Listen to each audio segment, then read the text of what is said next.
It's hard not to want to get into guitar playing. I guess it started listening to the radio and records, and all of my favorite songs had guitars in them. In school band, they didn't have, guitar wasn't an option, so I started on clarinet.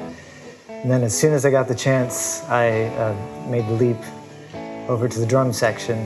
That was my first main instrument, was drums. And my two best friends, Andre and Dave Amato, played guitar. So so I ended up through them. I learned a lot about how to play guitar. Like, I was always a drummer, but I always loved playing guitar, so I always had a guitar. And if I was sitting around the house, I would just want a guitar in my hand.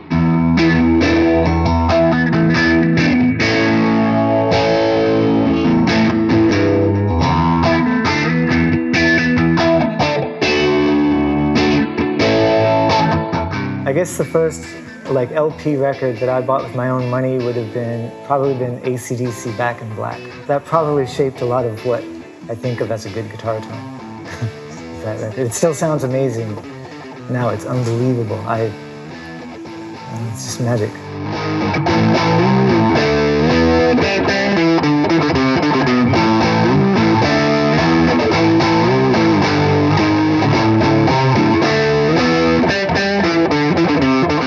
My first time using Marshall was my first Kasabian gig at Wembley Arena, and I had a 335, one distortion pedal, and going straight into the Blues Breakers, and I just played a chord, and it absolutely blew my head off, and it was the greatest thing ever. It was unbelievable. It's kind of that magic mix of thick and creamy, and crunchy, but it's not muddy.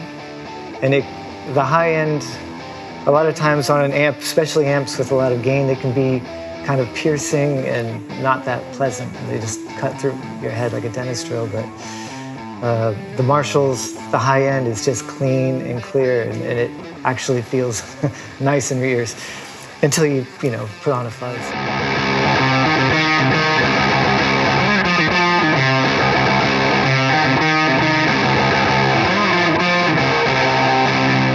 So today we're having a playthrough with the Marshall Origin 50-watt combo. It's a small amp, but it's got a lot more clean headroom than I would have guessed just from looking at it. I was able to play with some dynamics, and you could really dig in and keep it clean and only have it seem like it only crunched when you wanted it to.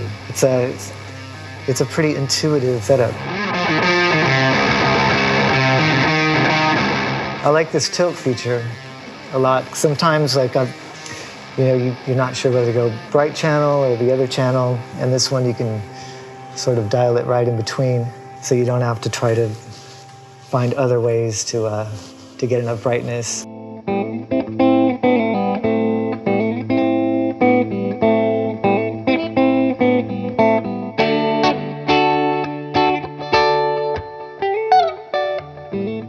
It looks amazing.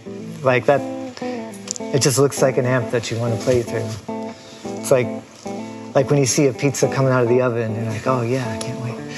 I think my favorite thing personally is being able to adjust the power level so that, because I do a lot of recording at home, and it just doesn't make sense to try to overdrive a 100-watt amp. So to be able to get that full power mode at a low volume is so useful. It's crazy useful.